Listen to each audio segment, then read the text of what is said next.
Dans les années 50, on pouvait encore trouver des cartes postales vantant les prostituées de Bou Saada. Dès 1830, l'accès à ce supposé paradis sexuel va être résolu par l'application méthodique du réglementarisme. L'Algérie va devenir un véritable laboratoire dans lequel on va pouvoir tester les mesures phares du système, tout en y ajoutant une création de toutes pièces. Le quartier réservé, c'est-à-dire exclusivement dédié à la prostitution.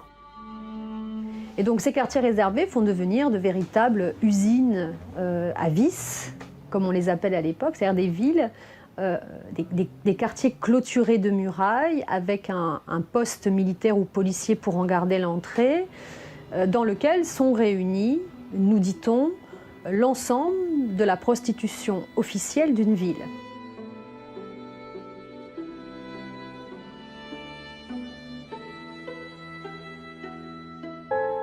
Le but du système réglementariste n'est pas de produire une prostitution qui soit saine. Le but du système réglementariste, c'est de permettre à une catégorie de femmes d'être sacrifiées et de surcroît, comme nous sommes dans un système capitaliste, de rendre la sexualité, qui, comme vous le savez, fait gagner beaucoup d'argent, rentable.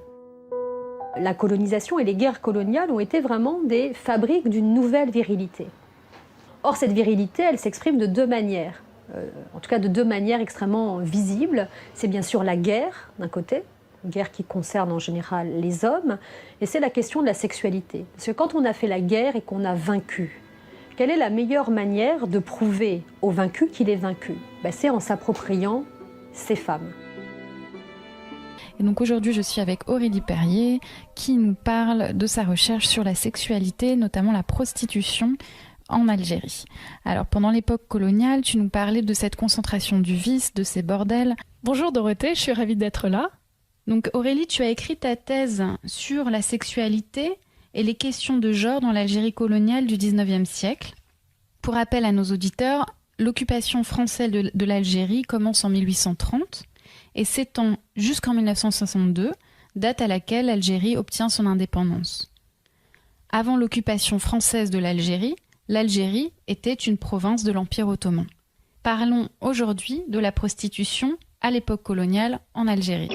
Alors, est-ce que tu peux, dans un premier temps, nous raconter comment existait la prostitution avant l'arrivée des Français en Algérie ? Parce qu'elle existait. Alors oui, elle existait, mais sous différentes formes. Et c'est vrai que pour bien mettre en lumière les changements qui sont amenés avec la présence française, il faut peut-être parler d'abord de ce qui existait à l'époque ottomane. Donc les prostituées étaient vraiment faisaient partie intégrante de la société et elles n'avaient pas elles ne souffraient pas de stigmatisation. Et c'est quelque chose qui change. Avec donc l'arrivée des Français en Algérie et notamment si tu peux commencer par nous raconter pourquoi en fait il a fallu pour les autorités coloniales réguler la prostitution dès leur arrivée. Ce qui est intéressant, c'est qu'à peine un an après avoir débarqué en Algérie, les Français embauchent les services d'un individu qu'on appelait le mésoir, donc qui existait à l'époque ottomane et dont le rôle était de superviser un peu les courtisanes. En tout cas, ce qui m'a étonnée dans ton travail, c'est que les élites algériennes participent à cette organisation de la prostitution, notamment les autorités religieuses. Voilà, donc j'ai parlé en premier lieu du mésoir, qui a initialement accepté de travailler pour les Français, donc de donner le registre des femmes courtisanes qu'il avait inscrites. Mais il y a aussi d'autres personnes, notamment le cadi, le juge musulman. Donc on sait qu'il y a eu quand même un certain aller-retour entre les élites religieuses et puis la police des mœurs, qui interroge un peu parce qu'on a tendance à penser que ça aurait pu être que le reflet d'une volonté finalement française, mais effectivement, comme tu le notes, c'est surprenant de voir qu'il y a cette connivence entre les élites algériennes et françaises. Alors comment on peut faire sens de ça ? L'occupation française signifie la présence sur le sol algérien de contingents militaires très importants. Donc, qui dit présence masculine dit bien sûr nécessité de gérer la demande sexuelle de ces hommes. Et en fait, les espaces traditionnels de plaisir charnel qu'on a évoqués au début du podcast tendent à se transformer pour ressembler finalement de plus en plus au bordel où il y a une taylorisation de la sexualité. Une taylorisation c'est-à-dire qu'il y a il y a certaines prostituées, notamment au XXe siècle, qui ont jusqu'à 70 clients dans la journée. Donc, à la chaîne. On est tout de suite dans la consommation d'un corps. C'est parfois minuté, etc. Et le but est lucratif, quoi. Donc c'est vraiment le capitalisme sexuel. Et justement, ce qui est intéressant, c'est cette fascination en même temps pour le corps des Algériennes, parce que Constantine, donc c'est la ville sur laquelle tu as travaillé pour ta recherche, est un lieu touristique, un lieu de tourisme sexuel même. Dans la réalité, c'était souvent bien plus compliqué, et comme tu le désignes, il y avait effectivement une demande de la part de touristes qui venaient, pour des raisons, vraiment donner libre cours à leur désir sexuel et leurs fantasmes. Donc dans la réalité, en fait, la prostitution était un ferment de métissage. Justement, oui, je voulais en venir à là. C'est un lieu de rencontre, finalement, la prostitution, entre Français et Algériennes. Et ce que je trouvais très intéressant de ton travail, c'est notamment de voir que les prostituées sont les premières à s'habiller à la française, à porter des noms français. Donc il y a toute une transformation des femmes algériennes au contact de ces Français qui s'opère. Cette idée de contaminer, en tout cas d'importer des idées, des pratiques, des normes européennes dans la société algérienne. Notamment la présence de l'alcool, parce que dans les bordels il y a de l'alcool.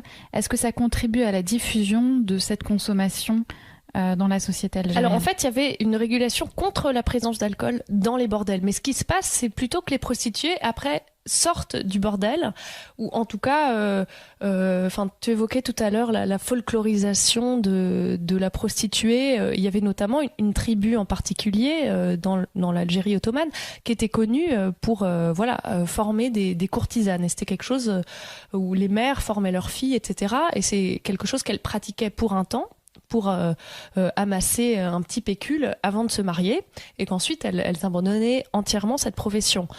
Dans l'introduction que vous signez avec d'autres historiens, qui est blindée scientifiquement, celle-là.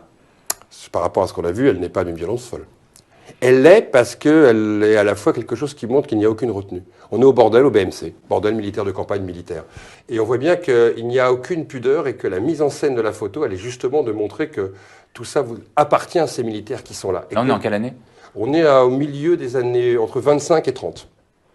On voit bien au niveau des trucs, on est certainement dans le sud algérien, au niveau des uniformes. Mais surtout, ce qui est incroyable, c'est la mise en scène qui est proposée. Il y en a d'autres dans le livre. On voit la mise en scène à un moment de jeunes filles qui font la pyramide des prostituées. Des comme ça, on en a vu des centaines. 1 millier de prostituées à peu près qui vivaient dans une ville fermée avec des cinémas, des bars, des restaurants, des lieux de divertissement. Et on allait au bordel. Mais cette fois-ci, ce n'était pas un lieu, c'était une ville bordel. Et les Français ont inventé ça. C'est-à-dire qu'ils ont inventé quelque part des mondes qui n'existaient pas avant leur arrivée, sont devenus des mondes du réel, car ça faisait partie de leur harem à eux, de leur compensation d'être là-bas, de ce monde qu'ils découvraient et qui devenait le leur, où ils avaient tous les droits. Ils ont tous les droits au point que quand la guerre d'Algérie aura lieu, comme la guerre au Cameroun aura lieu, comme la guerre d'Angola ou au Mozambique aura lieu avec les Portugais, la guerre du Vietnam, ces hommes qui seront militaires 20 ou 30 ans plus tard, leurs successeurs, considéreront qu'avant de partir, il faut violer. Et les guerres coloniales seront parmi les plus violentes sur le corps des femmes qu'on ait connues. Parce que partir de ces empires, c'était donc laisser derrière soi ces femmes. Et la meilleure manière de les punir, d'abandonner quelque part le colon, ça a été de détruire leur corps et donc de les violer. Et donc ces histoires, elles ont un impact réel. C'est que tout ça a fabriqué un droit de propriété sur ces corps. Ce n'est pas simplement des prostituées qu'on mettait en scène là. C'était des prostituées aux colonies. Et par définition, elles n'étaient là que pour servir le blanc et le colonisateur.